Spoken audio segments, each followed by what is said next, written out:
Time Warner Cable is pleased to be an underwriting sponsor for Carolina Week. Coming up on the February 28th edition of Carolina Week.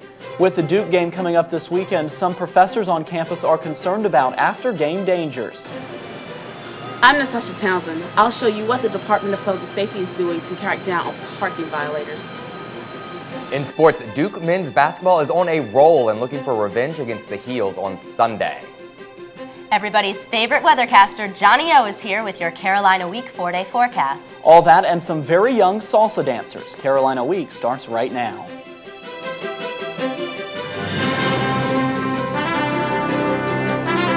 From the School of Journalism and Mass Communication at the University of North Carolina at Chapel Hill, this is Carolina Week.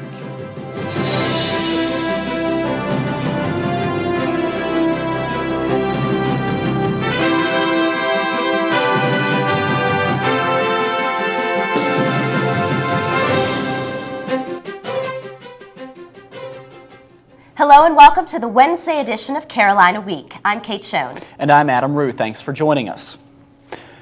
The Duke basketball game is just 4 days away, and UNC students are hoping for a Carolina victory. But some faculty members want uncontrolled celebratory bonfires on Franklin Street put out for good. Reporter John Pope has the story. Franklin Street looked like this just a few weeks ago. 5,000 people crowded downtown and lit bonfires in celebration of a victory against Duke. But director of the J.C. Burns Center at UNC Hospitals, Bruce Cairns, knows firsthand what can happen when you jump over those fires. Therapy that requires 6 months, if not longer, years. The hospital charges are in the tens of thousands of dollars. That's what some people can look forward to after jumping through bonfires. The dangerous injuries that result pushed Cairns and the Faculty Council to pass a resolution encouraging students to celebrate victories in a more responsible manner. Former UNC student and Burns Center resident Branson Page agrees there needs to be a different way to celebrate. I don't look at this as banning anything. I look at this as rethinking the way we celebrate and making sure that we do it in a fun and safe way. We all know students rush Franklin Street after key basketball wins, but one night's celebration can lead to weeks or even months of recovery.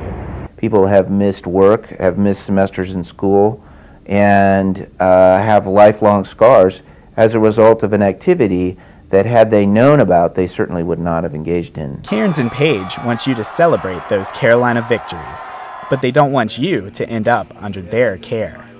In Chapel Hill, I'm John Pope, Carolina Week. Currently, Duke students must have a permit and town clearance to hold victory bonfires, and NC State students are not allowed to have bonfires when camping out for tickets. If you're one of the many students who didn't get Duke tickets, Friday could be your lucky day. If the online lottery drawing left you empty-handed, you can still win tickets with a lot of dribbling. The person who can dribble the longest wins 2 lower-level seats to the Duke-UNC game on Sunday. Contestants won't be allowed to sit down during the competition, but the Carolina Athletic Association will provide food and drinks. You can go to our website, carolinaweek.org, to learn more about the event or to sign up. Students continue to remember a classmate a year after he died in a tragic accident at Stacy Residence Hall. On Monday, people celebrated his life through performing arts. The benefit show in the Union Auditorium raised money for the Keith Sean Smith Memorial Fund. Students stepped, danced, sang, and read poetry in remembrance of the sophomore who fell from the 3rd story of his building. The fund's co-founder, Sharia Burnett, says the show reflected Keith's motto, "Keep it moving." Basically, our goal is to keep his legacy alive on this campus because we found that he was an inspiration to all of us. His vital words were keep it moving, and that's what we're trying to do, keep it moving for his legacy, for his friends, for his family, especially for his mother. The money raised from the show will help pay for funeral expenses, Smith's headstone, and a $1,000 scholarship in his honor. Eating disorders are widespread among college-age women and men, and one UNC group is doing something about it. On Monday, students helping to achieve positive esteem, or SHAPE, began National Eating Disorder Week with a celebration of every body. The program included eating disorder information and performances by many student groups like this a cappella choir. For a list of other events this week, please visit the link on our website, carolinaweek.org. UNC's Southern Folklore Collection just got a little more country. Two country legends entertained audiences in Hill Hall Tuesday with stories and songs. George Hamilton IV and John Loudermilk have been involved in country music since the 50s. Dubbed the International Ambassador of Country Music by Billboard magazine, Hamilton is a regular at Nashville's Grand Ole Opry and has toured with Johnny Cash and Buddy Holly. Many famous artists have recorded Loudermilk's songs, and he's in the Nashville Songwriters Hall of Fame. The musician's recordings and photographs will be available at Wilson Library. After more than a year of renovation, the new Campus Y building is ready for its grand opening. Here's a sneak peek. On Wednesday, movers brought furniture and equipment into the renovated building in time for Thursday's scheduled opening. The new building has meeting rooms, office space, an elevator, a food court, and a patio with a small cafe. The Y was established in 1859 and was the hot spot on campus before the pit even existed. The building was going to be torn down before Y alumni stepped in and paid for its renovation. Director of Campus Y, Virginia Carson, says that the Y will begin operating from the new building.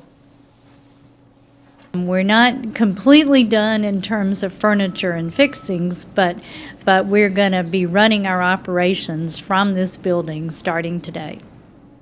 Members of the Campus Y will host an open house Thursday at 4 p.m., complete with live music and every college student's favorite, free food.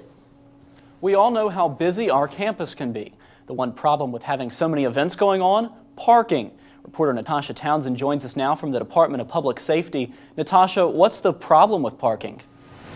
Well, Adam, every day at UNC, officers hand out dozens of tickets for illegal parking, and the punishment is becoming harsher for some students. Students are used to seeing cars with a citation or two on the window shields. However, a boot on the tire or a tow truck pulling a car is a new sight. I would think it would be hilarious. I mean, I never really expected or would expect to see a boot on a college campus. But funny is the last thing you'll think if it's your vehicle. According to regulations for parking and control at UNC, a person and their vehicle are placed on a list if they're repeat offenders. If they're cited for another violation, a person's car is subjected to towing or booting. UNC sophomore Kat Hogue says she never knew she would have so many problems because of multiple offenses. It's kind of ridiculous. I think that it's, obviously they have to control parking because it's a commodity on campus, but, I think such harsh penalties aren't a good idea because, this campus has to remain a working campus and sometimes you have to get to class. These regulations can be found on DPS's website, but you have to search for the document. And if you don't know what you're looking for, you might never find it. DPS spokesman Randy Young says students can familiar themselves with regulations by getting a pamphlet from the DPS office. We have it in almost every brochure that we publish.